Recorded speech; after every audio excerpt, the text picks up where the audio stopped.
voalohany aloha zany tsara tena lazaina ny ankizy mahakasika izay fianarana ambaratonga ambony tsy miankina izay dia hoe tsy misy an'izany fianarana tsy ara-dalàna zany.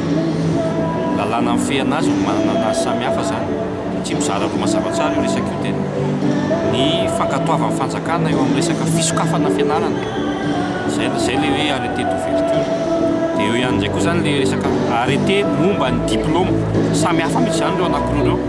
Dikan'izay zany tsy misy fianarana tsy ara-dalàna zany eto Madagasikara. Ara-dalàna daholo ny fianarana satria nomen'ny fanjakana taratasy mazava hanokatra fianarana le école.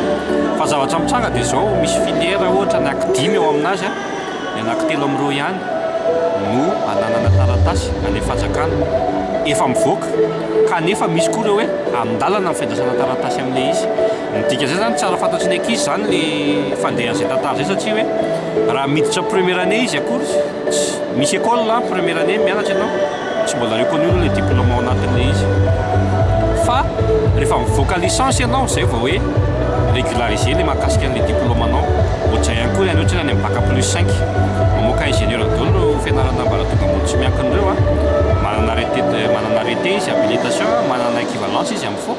Fa zay zany ny tsara marina hoe mizara roa mazava tsara mihitsy ny resaka aty amin'ny ambaratonga ambony aty amin'ny tsy miankina. Dia voalohany aloha tsy misy fianarana tsy ara-dalàna zany, fa rehefa mitsangana eo ilay fianarana manana taratasy ara-dalàna izy azohanao mpianatra manontany anazy an'izay aiza ny taratasinareo misokatra.